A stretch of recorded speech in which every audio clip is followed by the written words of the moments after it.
কলকাতা পুরসভার 93 নম্বর ওয়ার্ডে শিলান্যাস হল সেমি আন্ডারগ্রাউন্ড রিজার্ভার কাম বুস্টার পাম্পিং সেন্টারে। শিলান্যাস করলেন পুর নগরোন্নয়ন মন্ত্রী এবং মেয়র ফিরহাদ হাকিম। উপস্থিত ছিলেন মেয়র পরিষদ দেবাশিস কুমার। পাশাপাশি এদিন 93 নম্বর ওয়ার্ডের তৃণমূল কাউন্সিলর মৌসুমী দাসের উদ্যোগে health card, student credit card চালু করা হয়েছে। যে 2018 সালে দায়িত্ব দিয়েছেন, আমার কাছে ম্যাজিক স্টিক ছিল না। এইগুলো প্ল্যানিং করে আস্তে আস্তে টাকা জোগাড় করে কাজ করতে একটু সময় লেগেছে, কিন্তু তার মধ্যে যেহেতু অনেক দূর, সেই আমার কনস্টিটিউয়েন্সি অর্থাৎ পোর্ট এলাকার থেকে জল নিয়ে এসে আমরা একটা পরিশোধীয় পানীয় জলের প্রকল্প করছি 10 মিলিয়ন গ্যালন গড়িয়াতে।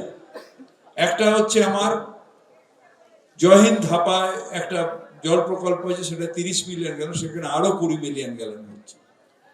অর্থাৎ এবার আবার একটা প্ল্যানিং স্টেজে আছে, আমরা 40 মিলিয়ন গ্যালন আরেকটা জল প্রকল্প করবো। গার্ডেন রিচে আমরা আরো প্রকল্পের পেছনে একটা বড় জায়গা বেহাত হয়েছিল, ওটা উদ্ধার করেছি, ওখানে আমরা একটা করবো।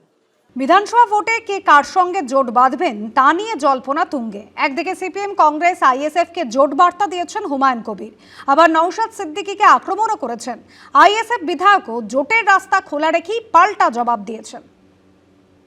শুনছিলাম ওনার কাছে ভিডিও ওনার কাছে আছে, পাবলিশ করে দিক। বলার প্রয়োজনীয়তা যদি দেখা দেয় তখন নিশ্চয়ই বলবো। ভোট যত এগোচ্ছে ততই জটিল হচ্ছে সমীকরণ। রাজনৈতিক চাপানোতরও চলছে, আবার একে অপরের কাছাকাছি যাবার রাস্তাও পুরোপুরি কেউ বন্ধ করছে না।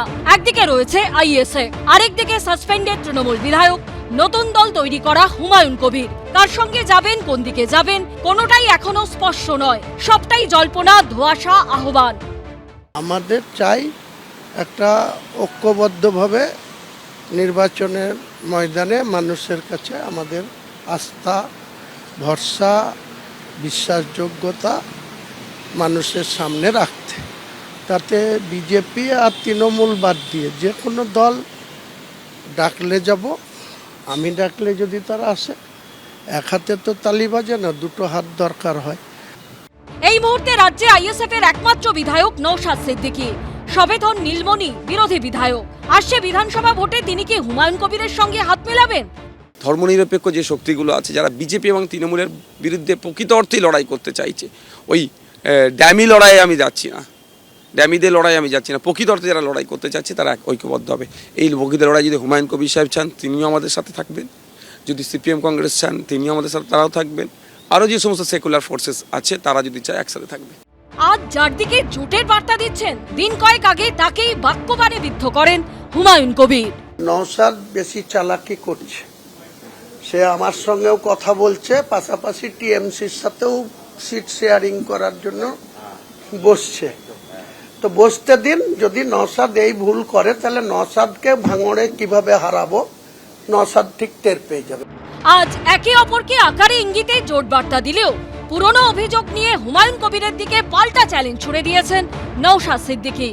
যে তৃণমূল আমার নামে 20টার উপরে মামলা দিয়েছে, সেই তৃণমূলের সাথে আমরা হাত মিলাবো, ওই রুচি আমাদের নয়। আমি বিতর্কে জড়াবো না, এতটুকুই বলবো। উনি নাকি শুনছিলাম ওনার কাছে ভিডিও ওনার কাছে আছে, পাবলিশ করে দিক।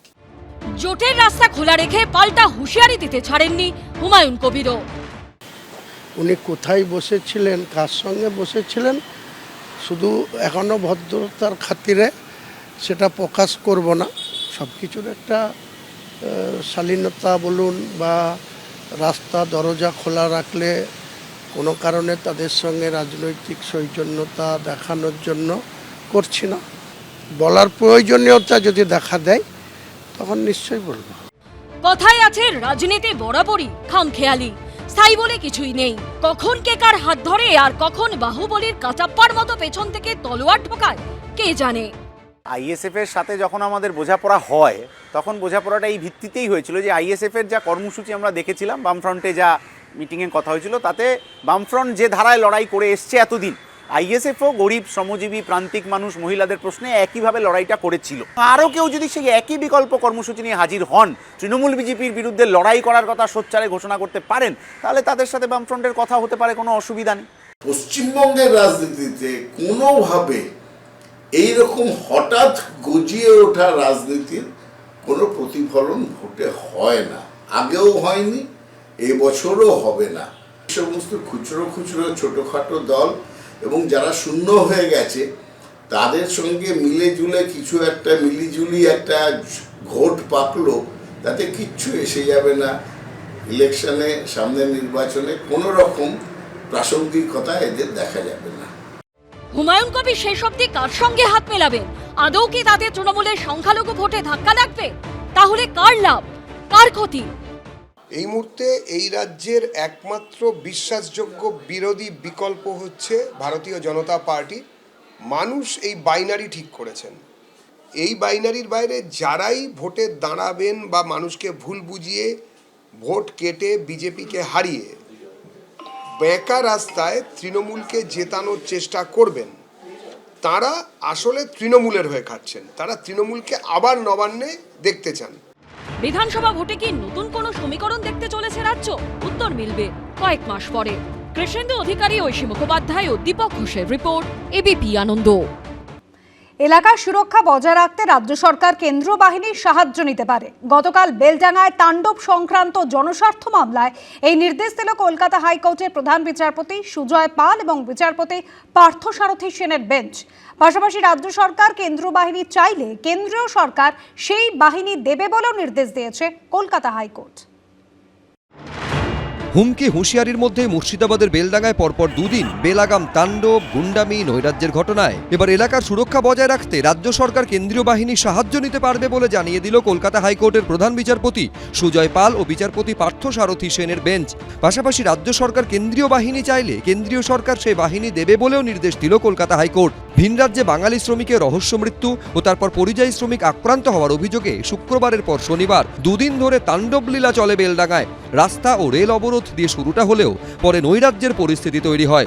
নির্বিচারে তাণ্ডব চলে। এই ঘটনায় জল গড়ায় কলকাতা হাইকোর্টে। বেলডাঙ্গা কাণ্ডে জোড়া জনস্বার্থ মামলা দায়ের হয়। এর আগে মুর্শিদাবাদের শামশেরগঞ্জের ঘটনায় কেন্দ্রীয় বাহিনীর মোতায়েনের নির্দেশ দিয়েছিল কলকাতা হাইকোর্ট। বেলডাঙ্গার ঘটনার পরেও কেন্দ্রীয় বাহিনী মোতায়েনের আবেদন জানিয়ে বিজেপি ও বেলডাঙ্গার স্থানীয় বাসিন্দাদের একাংশের তরফে জোড়া জনস্বার্থ মামলা দায়ের করা হয় কলকাতা হাইকোর্টে। সেই মামলায় মঙ্গলবার উদ্বেগ প্রকাশ করে কলকাতা হাইকোর্টের প্রধান বিচারপতি বলেন, এই মামলায় রাজ্য ও কেন্দ্রীয় সরকার ফোর্স ব্যবহার নিয়ে বিপরীত আচরণ করছে। মুর্শিদাবাদে ধারাবাহিকভাবে হিংসার ঘটনা ঘটছে। এতে উদ্বিগ্ন আদালত। মানুষের জীবন ও সম্পত্তি নিয়ে চিন্তিত কোর্ট। যে এই অ্যাক্টটা কিচ্ছু নয়, এটা একটা টেররিস্ট অ্যাক্ট, আর এটা একটা সিস্টেমেটিক একটা ডিজাইন। এটা কিন্তু একটা দুটো স্পোরাডিক ইনসিডেন্ট নয়। কেন্দ্রীয় সরকার জিনিসটি বিবেচনা করে দেখে যদি মনে করেন, তাহলে এই ব্যাপারটি নিয়ে কেন্দ্রীয় সরকার এনআইএ ইনভেস্টিগেশন দিতে পারেন। কেন্দ্রীয় বাহিনীকে ইমিডিয়েটলি মোতায়েন করতে হবে। যে 5 কোম্পানি বেলডাঙ্গাতে আছে সেই 5 কোম্পানিকে তো দিতেই হবে। তাছাড়াও আদালত কেন্দ্রীয় সরকারকে বলেছেন যে কেন্দ্রীয় সরকার যদি মনে করেন, তাহলে আরও বেশি কোম্পানি বাইরে থেকেও কেন্দ্রীয় সরকার মুর্শিদাবাদে মোতায়েন করতে পারে। কলকাতা হাইকোর্টের প্রধান বিচারপতি আরও বলেন, মুর্শিদাবাদে থাকা কেন্দ্রীয় বাহিনী বেলডাঙ্গায় মোতায়েন করা যেতে পারে। কলকাতা হাইকোর্টের ডিভিশন বেঞ্চ আমার অ্যাপ্লিকেশনের ভিত্তিতে বেলডাঙ্গাতে 5 কোম্পানি প্যারামিলিটারি ফোর্স ডিপ্লয় করার নির্দেশ দিয়েছে। ওখানকার একটি ছেলেকে ভিন রাজ্যে পিটিয়ে মেরেছে বাংলা বলে। কিন্তু এই মানুষের ক্ষোভটাকে বিপথে চালিত করে, অশান্তি করে বাংলার বদনাম করা, তৃণমূলকে বদনাম করা, এটা তৃণমূল বিরোধী শক্তি, বঙ্গ বিরোধী শক্তি করেছে। ধরাও পড়েছে একটা অন্য সংগঠনের, আপনারা দেখেছেন। তো ফলে পুলিশ প্রশাসন অত্যন্ত ঠান্ডা মাথায় সহিষ্ণুতার সঙ্গে সিচুয়েশন ট্যাকেল করেছে। পরিস্থিতি একদম স্বাভাবিক। এদিন কলকাতা হাইকোর্টের প্রধান বিচারপতির বেঞ্চ আরও বলে, কেন্দ্রীয় সরকার যদি মনে করে তাহলে এনআইএ তদন্তে নির্দেশ দিতে পারে। বেলডাঙ্গার ঘটনায় হাইকোর্টের প্রধান বিচারপতি নির্দেশে আরও বলেন, মুর্শিদাবাদের পুলিশ সুপার, জেলা শাসককে এলাকায় প্রতিটি মানুষের সম্পত্তি ও সুরক্ষা সুনিশ্চিত করতে হবে। আইনের শাসন এ রাজ্যে নেই, মানুষের জীবনের নিরাপত্তা নেই, সুরক্ষা নেই। এটা একেবারে ধরা পড়ে গেছে। রাজ্যের সরকার এবং প্রশাসন কমপ্লিটলি ফেইল্ড এবং সেই কারণে নিরাপত্তা এবং সুরক্ষার জন্য বিশেষ নির্দেশ এসপিডিএমকে দিয়েছে। কিন্তু এসপিডিএম তো খেলার পুতুল। আজকে কোর্ট বলেছে বিশেষ দায়িত্ব নিক, প্রয়োজনে এনআইএ কি ইত্যাদি করতে পারে দিল্লির সরকার, সেগুলো সরকারের ব্যাপার, সরকার চাইলে করতে পারে। কিন্তু কোর্ট বুঝে গেছে যে মানুষের নিরাপত্তা পশ্চিমবাংলায় নেই। যেখানে পেরেছে এনআইএ দিয়েছে, তো হলো কি?